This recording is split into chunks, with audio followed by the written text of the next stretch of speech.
네, 자, 세계 7대 투자 명인들의 투자 노하우를 한 번씩 살펴봤는데요. 자, 이들이 가장 중요하게 봤던 부분들 10가지로 압축해서 설명을 드리겠습니다. 자, 먼저 첫 번째, 이분들이 항상 종목을 찾을 때는요, 종목부터 보지 않고 지금이 투자해도 괜찮을 만한 시장인가를 먼저 한번 보고, 그 다음에 이제 종목을 서칭을 했고요.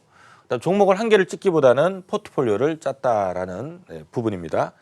자, 먼저 시황에 대해서는요, 지금 보시는 것처럼 이 시장이라고 하는 것은 오를 때도 있고 내릴 때도 있거든요. 물론 이제 이런 시기에 투자를 하게 되면은 수익 내기가 좋겠지만, 여기에 들어가서 요 시기에 투자를 하게 되면 수익 내기가 수월치가 않겠죠. 여기 들어가서 이 시간 2년을 투자하다 보면 수월하지 않을 겁니다. 그래서 일단 시장이 지금 투자할 만한 시기냐, 좀 공격적으로 주식을 담을 만한 시기냐, 이런 것들을 먼저 판단을 하셨고요.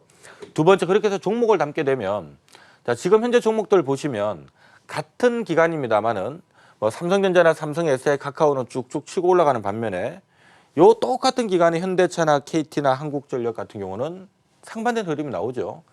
시장이 좋아지더라도 시장 대비 많이 올라가는 기업도 있지만 오히려 떨어지는 기업들도 있습니다. 그래서 일단 시장이 투자할 만한 시장인가를 먼저 보고, 두 번째 종목을 볼 때는 시장 수익률을 상회할 수 있는 그런 종목으로 일단 찾아야 된다라는 부분.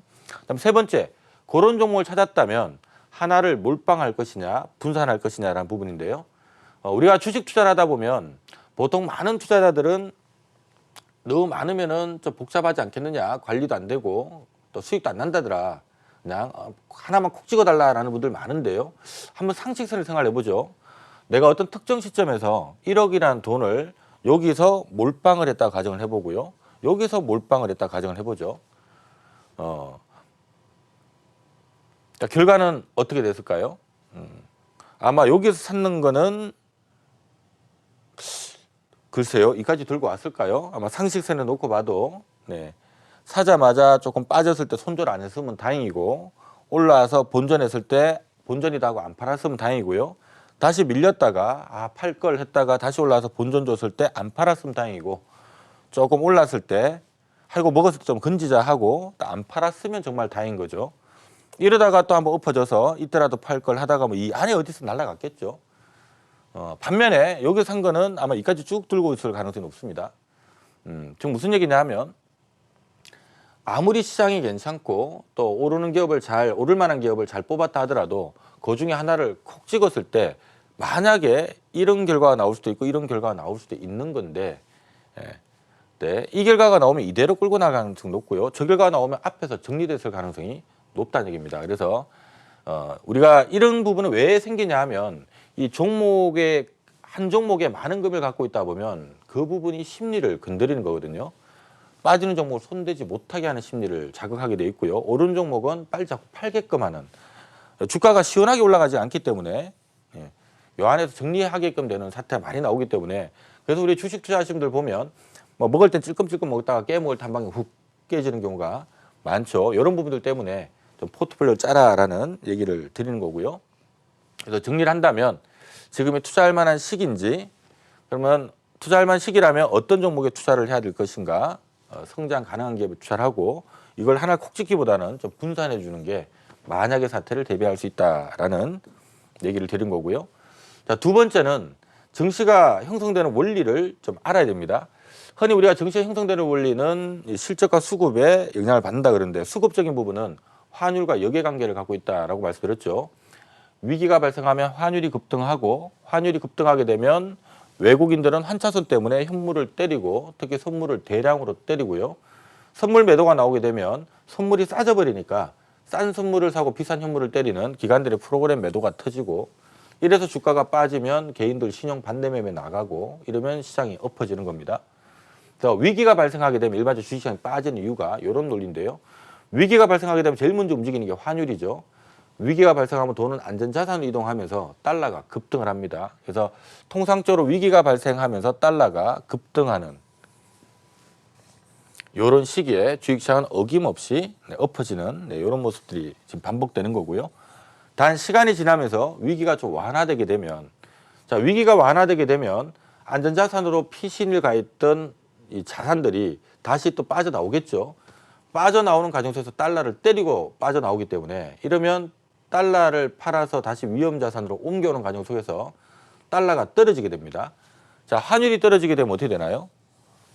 즉 달러가 떨어지게 되면 외국인들 입장에서는 원화를 갖고 있어 어마어마한 한 차익을 먹으니까 외국인들은 한국 주식을 들고 있으면 이 주식이 안 올라도 이익이 난다는 얘기입니다. 주가 올라가면 어떻게 될까요? 더블로 이익이 나는 거예요. 따라서 위기가 완화되게 되면 반대로 달러는 안정을 찾게 되고 달러가 안정을 찾게 되면 외국인들은 현물을 가지려고 할 거고요. 선물을 또 대량으로 가지려고 하겠죠. 이러면 또 선물 매수가 많아지게 되면 선물이 비싸져 버리니까 기관들은 비싼 선물을 팔고 싼 현물을 사면서 프로그램 매수가 또 들어옵니다. 이러면서 시장이 드라마틱하게 올라가는 건데요. 바로 이런 이유 때문에 환율이 빠질 때 주식시장은 이렇게 올라간다라는 것들 기억하시면 좋겠고요. 그다음에 큰 틀의 흐름은 이제 실적 따라간다라고 말씀드렸죠. 자, 코스피 상장 기업들 앞으로 어떻게 될 것이다. 사실 딴 거 없습니다. 현 정권이 삼성전자나 현대차를 포함해서 국내 상장된 기업들 돈을 좀 많이 벌 수 있는 환경을 좀 만들어주고 또 이들 기업들이 많은 기술 개발과 또 재투자를 통해서 앞으로 돈을 많이 벌게 된다면 우리 코스피는 뭐 3천, 4천, 5천 시대도 열게 되겠죠. 다만 아직 이런 부분이 우리가 좀 부족해서 아쉬운 부분이 있는 건데 자, 지금 현재 보시는 그림은 2000년 초반부터 지금까지 코스피 상장 기업들의 코스피 종합주가 있습니다. 지금은 삼성전자 혼자서 수십 전을 봅니다만은 2000년대 초반만 하더라도 삼성전자를 포함해서 전체 코스피 상장되어 있는 기업들 이익 다 더한 게 1년에 20조밖에 안 됐습니다. 제가 코스피 상장 기업들의 연간 이익의 합을 다시 한번 적어드리면요. 2000년대 초반에는 20조 원이었고요. 2004년에는 40조였고 2007년에는 70조였고요. 그다음에 2008년 미국 금융이 터질 때 40조 원이었고 2011년도에 100조 원, 그리고 6년을 100조 원에서 멈춰 있다가 2007년도에 145조까지, 2018년도에 145조 원까지 이익이 늘었고요. 지난 2019년도에 코로나 터져서 105조 원으로 다시 줄었다가 올해 지금 죄송합니다. 지난해는 미중 무역 분쟁 때문에 105조 원으로 줄었다가 올해 코로나에도 불구하고 한 105조 정도는 유지가 되는 분위기고 내년에 코로나 좀 완화되면서 실적 정상화될 것 같다 해서 내년에 한 125조에서 좀 한 130조 정도 추정이 되고 있는 상태입니다. 일반적으로 코스피는요. 20조 벌 때 한 500포인트, 40조 벌면 한 900포인트, 70조 벌면 한 1,500, 100조 벌면 한 2,000포인트에서 논다라고 생각을 하시면 돼요. 그래서 20조 벌던 게 70조 벌면서 올라갔던 거고 이게 다시 미국 금융이 터져서 40조 벌면서 엎어졌던 거고 네, 미국 양적 완화하면서 빠르게 이익을 회복하면서 100조 원대 시대를 열면서 2,000포인트를 열었던 거고요. 그한 6년 동안에 이익이 늘지 않으면서 2,000포인트에서 6년을 놀았던 거고 2017년, 2018년도 반도체 초호황을 만나면서 145조 원까지 이익이 늘었던 거고요. 미중 무역 분쟁 때문에 반도체가 엎어졌죠. 그래서 105조 원대로 추락했던 거고 올해 원래 조금 좋아질 뻔 하다가 코로나 터져가지고 지금 이익이 안 좋아지고 있는 건데 다행히도 지금 내년대는 좋아질 것 같다 해서 125조, 130 정도 벌면 코스피 기준으로 한 2,300~400에서 논다라고 제가 얘기를 드렸고요. 요걸 지금 시장이 미리 선반영해서 2,300~400에 들어와 있는 상태란 겁니다. 자, 제가 최근에 코로나 터져 1,500 깨졌을 때 1,500이면 한 70조 원 정도까지 그렇죠. 1,500포인트 가려면 한 70조 원 정도까지 이익이 줄어야지 1,500인데 아무리 두들겨 봐도 코로나에도 불구하고 올해 코스피 상장 기업들 이익의 합은 100조가 넘습니다. 한 105조는 나옵니다라는 얘기를 드렸고요. 왜냐하면 미중 무역 분쟁이 터졌던 작년보다 삼성전자가 작년보다 올해 이익이 늘어요. SK하이닉스도 작년보다 올해 이익이 늘고요. 뭐 네이버, 카카오, 뭐 LG화학, 삼성회사에 전부 다 작년보다 올해 이익이 늡니다. 코로나 때문에 적자 나는 기업도 있고 작년보다 이익 주는 기업이 있지만 전체 상장 기업들 이익의 합은 작년과 비슷하다는 겁니다. 그래서 뭐 비슷한데 이게 너무 심하게 빠진 거다. 한 105조 벌면 2,000포인트에서 놀아줘야 되고 주가는 미래를 선행하기 때문에 내년에 이만큼 벌면 올 가을에는 2,300, 400 가 있을 건데 2,300, 400에 가 있을 지수가 여기서 놀고 있는 겁니다. 그래서 주식을 팔아서는 안 됩니다라고 말씀드렸던 게 그런 이유고요. 최근에 2,300, 400 들어오면서 계속적으로 이제 눈높이를 좀 낮춰야 됩니다라고 얘기를 드린 부분은 내년 실적을 선반영했기 때문에 이제 내후년이 어떻게 될 건지를 확인할 때까지는 시장이 좀 박스권이 필요하다라는 얘기를 드리고 있는 겁니다. 그래서 다시 한번 정리를 해보면 좀 정시가 형성되는 원리는 일단 실적 측면에서는 상장 기업들의 이익의 합의 방향을 따라간다는 것을 기억을 하시고요. 수급적인 측면에서는 환율과 역외관계를 갖고 있다라는 거. 그래서 항상 위기가 터져서 시장이 뭐 달러가 급등하면서 이렇게 엎어질 때가 항상 기회가 된다라는 거 기억하시고, 실적 전망은 움직이는 거다 그랬습니다. 지금 기준으로는 코스피 상장 기업들의 내년 이익의 합이 125조 정도 나올 것 같다. 이러면 코스피는 한 2,300, 400 정도에서 놀 것 같다라는 말씀 드리고 있는 건데, 자, 이번에 또 미국 대선 결과가 바이든이 됐고, 또 앞으로 이제 상원이 또 민주당이냐 공화당이냐 이 부분에 따라서 미국 경기의 방향이 달라질 수가 있고요. 이것이 또 전 세계 경기에 영향을 주는 요소가 또 다를 거고, 이것 때문에 우리 코스피 상장 기업들 이게 합이 2022년도는 상향될지 하향될지를 확인할 필요성이 있겠죠. 이 흐름에 따라서 시장이 방향을 또 미리 움직이려고 할 수도 있다는 것도 참조하시면 좋을 것 같습니다. 자, 그래서 이런 부분을 통해서 우리가 과거 주식시장의 주도주들을 쭉 보면은요, 이 주도주들은 항상 공통점이 있습니다. 앞서 우리가 세계 7대 투자 명인들이 한 얘기들도 가만히 보면 그 안에 가장 중요하게 많이 반복적으로 자리 잡는 게 뭔가요? 성장이에요, 성장. 이익이 느는 기업. 그러니까 이익이 느는 기업이 나에게 수익을 주더라라는 관점인데, 실제로 주식시장의 역사도 이렇게 두들겨 보면 과거 2005년에서 2007년도에도 이때 당시는 중국이 설비 투자를 많이 했고요. 중국이 설비 투자를 많이 하다 보니까 흔히 말하는 중국 관련주들, 뭐 철강이나 화학이나 기계, 조선 이런 류의 기업들이 이익이 많이 늘었고요. 이들 기업들이 이익이 늘다 보니까 이들 기업들의 주가가 급등을 했던 겁니다. 물론 이제 급등 이후에 급락했다는 얘기는 중국이 설비 투자를 줄이면서 이들 기업들이 일감이 없어져서 이익이 줄었으니까 다시 줄었겠지만, 어쨌든 이익이 느는 시기에, 시장을 주도하는 시기에 특징은 1조 벌던 게 4조 벌고 적자 나던 게 4조 벌고 이러면서 올라갔다라는 거 기억하시고요. 자, 그다음에 2009년에서 2011년도는 이제 미국이 양적 완화를 하면서 달러가 막 급락을 했던 시기죠. 달러가 워낙 빠지니까 상대적으로 엔화는 안 빠져버렸고요. 하다 보니까 엔화가 이 밑에 있던 게 이 위에서 노니까 어떤 기업들이 수혜를 봤을까요?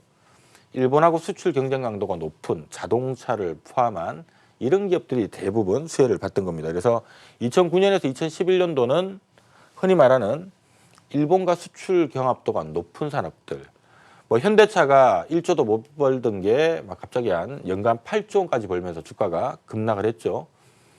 물론 이제 이렇게 8조 벌면서 이렇게 급등을 했다가요, 8조 벌던 게 4조 벌면서 엎어졌다가 4조 벌던 게 2조 벌면서 엎어졌다가 최근에 다시 내년에 5조 벌 것 같다고 지금 치고 올라가고 있는 이런 흐름인데, 이렇게 이익 따라간다라는 것을 잘 기억을 해주시고요.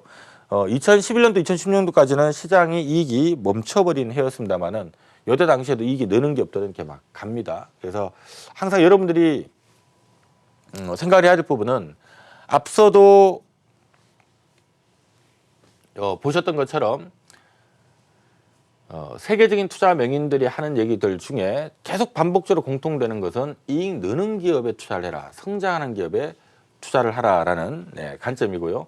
실제로 우리 한국 주식시장에서도 이렇게 각을 이렇게 두들겨 보면 많이 오른 기업들은 딴 거 없습니다. 그 기간에 이익이 늘었던 기업들이에요. 그래서 주도주가 탄생되는 원리는요, 주가는 실적의 방향을 따라간다라고 생각하시면 되고, 결국은 성장하는 기업이 주도주다라고 생각을 하시면 되고요.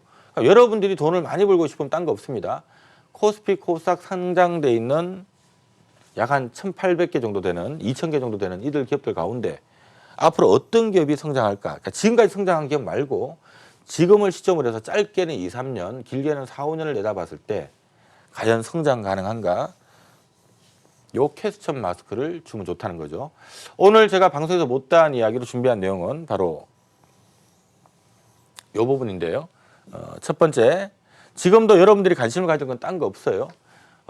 앞으로 좀 길게 내년 내후년까지 보시든, 아니면 당장 11월 달 위기를 또 연초에는 시장이 바짝 올라가는 특징이 있으니까 요걸 보시든, 그러니까 단기가 됐든 중기가 됐든 이왕이면 여기서 매매를 하든 투자를 하든 놀아줘야 된다는 겁니다. 그래서 어떤 기업이 이렇게 좀 성장 가능한가라는 부분을 제가 다시 한번 잠시 후 공개 방송을 통해서 좀 이렇게 요약을 해드릴 예정이고요. 그다음에 두 번째는 성장 가능한데 앞서 얘기했던 것처럼 100억 벌던 회사가 500억 벌면 주가는 이렇게 4배가 오르는 거거든요. 4배가 오르는 건데, 근데 중요한 거는 적정 가격 여기라고 가정을 했을 때 많이 올랐지만 여기다. 이러면 더 갈 수 있다는 얘기고요. 근데 이미 넘어버렸다. 이러면 선반영한 거죠. 그다음 두 번째가 적정 주가를 계산할 줄 알아야 돼요. 그래서 주식 투자하는 데서 필요한 도구는 사실은 두 개입니다. 하나는 성장 가능한가. 어떤 기업이 성장 가능한가라는 거 하나하고 두 번째는 이 기업의 적정 주가가 두들겨 보니까 지금 주가 올랐지만 아직 더 갈 수 있는 건지 아니면 이미 오버슈팅 된 건지 요것만 판단하면 돼요. 그래서 오늘 제가 방송에서 못다한 이야기 여러분들과 함께 할 내용은 어떤 기업이 좀 성장, 어떤 산업, 어떤 기업이 좀 성장할 수 있는가라는 부분 하고요. 두 번째는 조금 시간이 짧긴 합니다만은 이 적정 주가를 계산할 때 여러분들이 꼭 사용해야 될 도구들이 있습니다. 그러니까 적정 주가를 좀 쉽게 계산하는 방법들이 있는데 이렇게 적정 주가를 계산할 때 꼭 사용해야 되는 도구들 어떤 것들을 사용하는지 이 두 가지를 오늘은 좀 설명을 드릴 테니까요. 저는 잠시 후에 공개 방송 통해서 여러분들과 함께합니다. 우리 한국경제TV 사이트로 들어오시면 되고요. 요즘 공개 방송은 PC도 들어올 수 있고 또 스마트폰으로 들어오실 수도 있고요. 우리 또 와운에 특별하게 아이디나 뭐 이런 게 없더라도 무료로 다 접속 가능하시니까 가지고 계신 스마트폰 또는 컴퓨터로 한국경제TV로 들어오시면 저와 마저 함께 하실 수가 있습니다. 자, 저는 여기서 인사드리고요. 잠시 후에 다시 공개 방송 통해서 인사드리도록 하겠습니다.